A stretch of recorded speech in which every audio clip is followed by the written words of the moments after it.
What's going on, everybody? Welcome to FIFA 22, and we have got a Barcelona career mode here. Now, I planned on doing a Barcelona career mode all of last year, kind of announced it 6-7 months ago, and I planned on doing a rebuild, and then Barcelona kind of jumped into its real rebuild, obviously moving on from some bigger name players. Messi, obviously the big one, Pjanic, Griezmann, all players I was planning to get rid of to do this rebuild, but here we are, and now we have ourselves a proper rebuild here. There are some players in the team that'll be moving on shortly, you feel, in real life as well as in-game here. Busquets, PK, a bit older, Braithwaite, possibly Coutinho going forward and stuff like that, but it's a definitely different situation than Barcelona are normally used to. And we are going to have our hands full. Now, this is going to be a regular career mode, just kind of the normal play games, go through the season kind of stuff. This isn't going to be one of those 2-hour-long rebuild videos that all happens in one go. So, if you're ready for that, here we are. Let's take a look at our objectives for the season. Sign at least 3 players younger than 20 years old. Potential greater than the average overall player. High priority. Barcelona, of course. What is it? Billion in debt, I believe they are. We need to bring up youth players. We need to sign them cheap, sell them expensive if we're going to move players on. And then, of course, within 2 seasons, have 3 players from the youth academy signed in the first season, play 30% of the games. That is quite a lot. Brand exposure, sign 2 young players, get 12 wins in home league matches. Hopefully we can get that done. Reach the final of the Champions League. Win the league, win the cup, and then financially, of course, a low priority naturally. Sign 3 crucial players and make a profit of £107 million. That is quite a bit there. That's one of those things that's kind of strange, going against each other, but you know, we'll go through it as we go through it. Let's take a look at our youth academy to start, and as you can see, there are a pair of players in here. I mean, there are players we can go ahead and release. These 2 right here don't really have a future, but there are 2 players here, Molinar and Carlson. One from Denmark, one from the Netherlands. We have a left wing back here in Carlson, which is a pretty decent spot. Still 47 overall right now at the age of 17, but left back is a position that we're going to eventually need. And we'll see. As you can see, though, in the transfer budget, £111 million. So we have a little bit to spend, but we want to make this as realistic as possible in terms of buying and selling at this club. So we'll see. But we were speaking of left back. Jordi Alba is kind of our left back, as you can see. And then we have Vague, who can play right or left back. And then that's kind of it. Balde here, younger player by the looks of it. But, you know, there are a couple of players here that are not necessarily first team ready.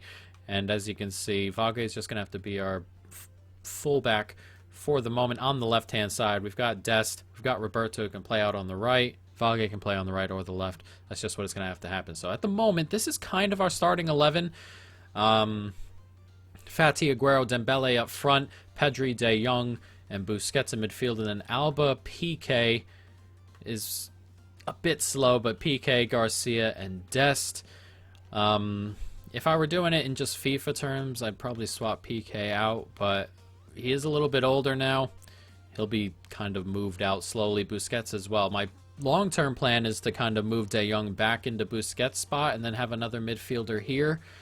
De Jong is a really good player, but watching him in real life, he's an odd fit in terms of just what kind of midfield do you play around him. So we will see. As for transfers, we're going to take a look at a couple. I've got a couple players on the list, perhaps, that I would like to bring in. But as for depth, I mean, for the moment, it's not too bad. I mean, it's bad in Barcelona standards. I mean, behind Aguero, we've got De Jong and Braithwaite. I mean, Depay can play up front. Dembele out on the right. Don't really have much of anything. Demir can play there, which is good, but that's kind of it. So possibly another player who can play out on the right. And then At center back, we're pretty good in terms of depth, but we'd like to bring up the quality of that depth over, the next year or two. Midfield, as I said, another place we have a decent amount of depth. We can play Puig there. We got Pedri, De Jong, and Busquets. Obviously, Coutinho is probably a good shout to play in that Pedri kind of spot. But again, not super, super deep. That may be a place we also look to buy. And then, as we've mentioned, along the back line and that goalkeeper, we are fine with Ter Stegen. So there are a couple spots I'd like to take a look at. And I'm going to go ahead and search a couple players up. We'll talk about it in a moment. All right, here we are. We've got a couple names on the list. Let me know if you guys want some more names added. But at the moment, we've kind of gone young. As we said, we want to get the most bang for our buck. Really, we need to do well in the transfer market. We need to hit on younger players. And we got a couple players here. Gravenburg, of course, midfielder, Ajax. And then Lacroix, center back at Wolfsburg, French international. Shabazlai, who's a really, really good player. He's not one we can buy this year. He's just joined Leipzig. But someone to keep on our list going forward. Florian Wirtz, midfielder for Leverkusen. Another player who is probably going to stay at Leverkusen for another year or two in real life. There's no release clause there. You're going to struggle to get a good price for Wirtz going forward. Jeremy Doku had an excellent Euro. Unfortunately, he's just joined Rennes, so he's not an option necessarily this year, but an option to look forward to. And then Tchouameni, midfielder at Monaco. That's an option. We can get a midfielder that sits deeper back and then keep De Jong a little bit more forward. We'll see as we go on kind of what options show up.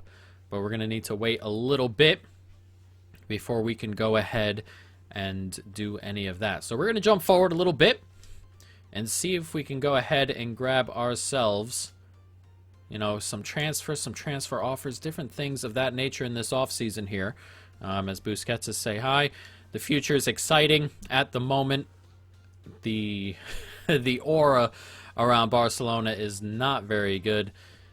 So it's just one of those things we're going to have to kind of work our way up for now. At the moment, we play on Ultimate and we play on a bunch of sliders. And when we play our game, I'll show you what those sliders are first game. But I want to go ahead and fix the injury thing now. I want them to be more frequent and a little bit less severe. Kind of trying to get that balance of, 2-3 week injuries more often than should be happening. But we'll be right back. We're going to go ahead and get a couple sims in here and see if we can get some other things going. Okay, here we are. We've gotten our first transfer offer, and it's an offer for PK, who's still seems to have a decent amount of value. They've offered Saiss as well as, what, 5 or 6 million, 5.5 million for PK. PK's not someone it's a difficult situation. Maybe if we get a really good option or a really good offer for PK, I'm willing to go ahead and let him go. That's not one of those offers I consider, good enough to go ahead and want to move on from him. So I'm okay rejecting that, but, that's one of those things that's kind of on the verge of being good enough, you know what I mean? I'm just not interested particularly in the player. We're going to get Demir to play out right, and then on the left we'll get Depay and then Braithwaite up front. But we are in the semifinals of this tournament, and we've added a couple of names to the list as well. A couple of right wingers as we move into the final of this tournament, getting a little bit more money, and we'll play Al Hilal in the final as well, which is about as easy as a draw you can get. And these are the two players. Baku, of course, from Wolfsburg, as we've had a player suspended. Busquets suspended in a preseason tournament. We added Baku and Chukwueze. That right winger spot is kind of a problem. Now, Baku is my preferred option at the moment. Chukwueze is an excellent player. But Baku is my preferred option because at right back, if we needed to, or if a really good offer came in for maybe someone like Roberto, then maybe we could possibly move him on and then set it right back and then be able to buy a right winger next year. By chance, Doku's someone I really, really like, or we can just buy a straight-up right winger like Chukwueze and roll along with Roberto as we see it. As an offer's come in for Alex Collado on loan, we're going to go ahead and accept that one. It's a 2-year loan, no option to buy. That's not too bad. But let's see if we get some extra money here, and then we might go ahead and grab ourselves a player. We're going to sim this match. I meant to quick sim this, but we'll roll right through this. Jump to result. We win 2-0. Pedri with a goal. Aguero has missed his second penalty of the tournament, and then Jordi Alba grabs himself a goal. So we win the preseason tournament, which is excellent. Easy enough tournament there. We'll take the extra money that comes our way, and then let's go ahead and see if we can grab ourselves a player to buy. And I'm already leaning in one direction, and this is it. Ryan Gravenburg, an excellent player, can play a little bit further back, a little bit further forward. They want between 30 and 41 million for him. I think that's pretty good money. Let's go ahead and see what we can do. We have strict transfers on here, so we'll see how this goes. They want a 5% sell-on clause. Let's just edit that down a little bit and see if they go ahead and take that. Look at that. Easy as pie, that. 32 million and a 2% sell-on clause for Gravenburg. Let's negotiate his wage and see if we can bring ourselves a young wonder kid into the team here. Is he comfortable with rotation? That's good. He's probably going to be a little bit better than rotation, but he's comfortable with that. A release clause. The problem... Can I deny release clauses?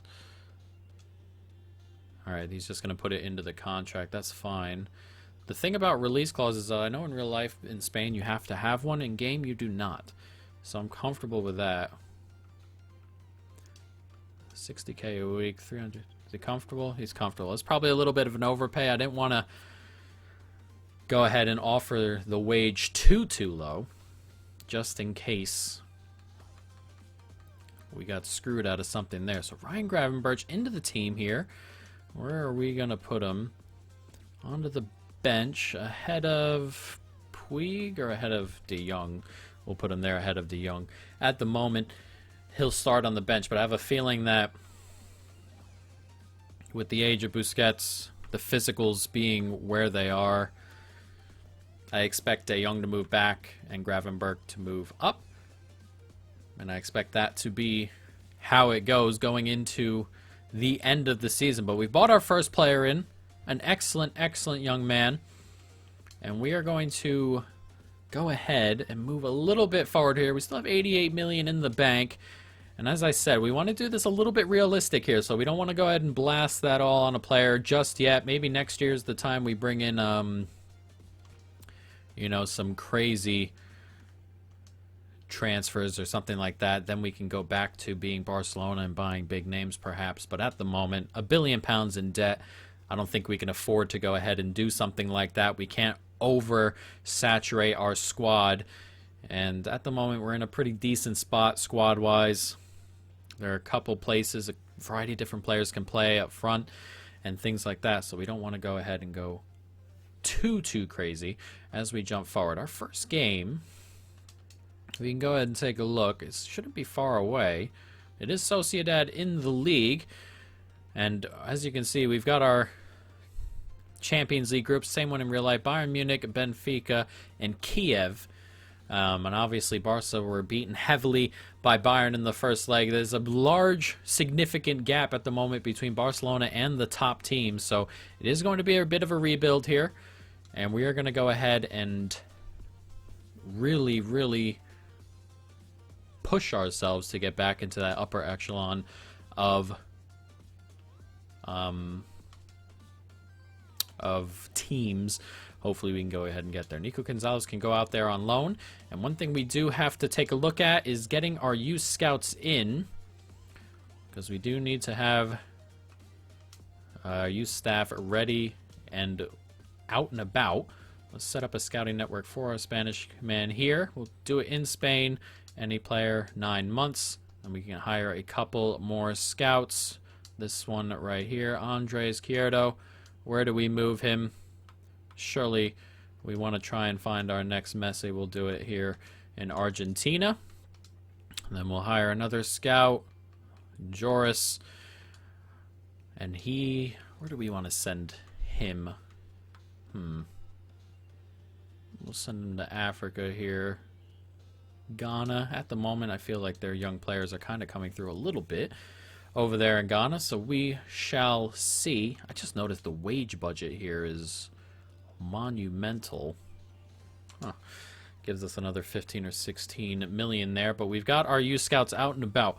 We will not be playing our first game today. That will be tomorrow as we jump right on into the season and we really get going in this career mode. This one's more of a, you know, kind of get used to how everybody's doing, as PSG have offered 51 million for Jordi Alba.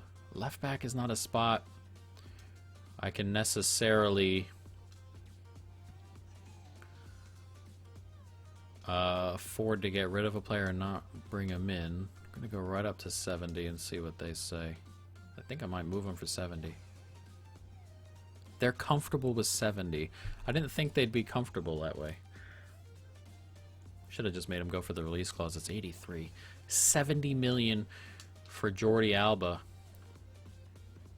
How old is he now? Let's take a look. I mean, that is a lot of money. He's 32. Pros by PSG. It looks like we're going to have to do something here in terms of left back. I didn't expect such an offer to come in. And at the moment, we need ourselves a left back. So we might get ourselves a proper signing here in a moment. So let's go ahead and take a look around Europe, see what we can do at left back. All right, here we are. We've got 2 left backs, players who I think that are gettable. Lucas Hernandez, of course, left back over at Bayern, who doesn't necessarily start there. He plays plenty of games, obviously, but he's not necessarily a starter. And then Jose Gaya, one who's been linked with Barcelona for quite a while.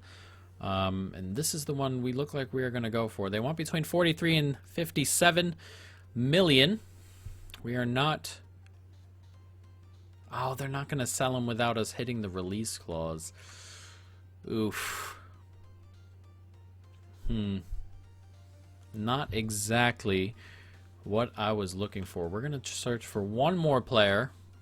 A player who I think is better than the club he is at.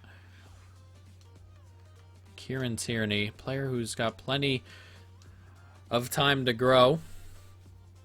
And we're going to wait for that scout report to come our way. Disappointed in that Gaia thing there. They wanted between whatever and 40, 30, and 50 or whatever it may have been.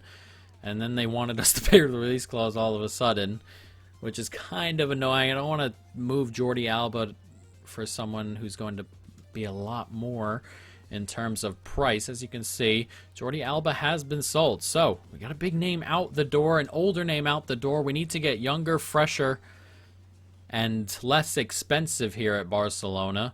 And at the moment, we have got our game coming up here, and our Kieran Tierney scout report is in. Did we get, or can we get a pretty good deal here for Tierney? That's not, he's 80 overall right now. He's only 24. That is a pretty decent option to me, even if he's not currently at Alba's level. I think in real life we're in a similar spot here, between 33 and 46. I mean, we get a similar type player for half the price. That's the kind of business we're going to have to do here. Let's go to 34, see what they say. That's reasonable. Everything's been super reasonable at the moment, which is very strange. But let's negotiate with Kieran Tierney, who is set to be leaving Arsenal and joining Barcelona to play left back. A very good option going forward as well. So he fits the kind of fullback we're looking for. We're going to disregard release clause. They want, I'm going to accept 79 million. If we get a 79 million pound bid for Kieran Tierney, I am comfortable with that. Oh, whoa, whoa. Edit wage. Here we go. Not a million. Jesus, where am I going? Alright. He's going to accept 60, get a couple bonuses in there, but there we have it. We've got ourselves a left back here, and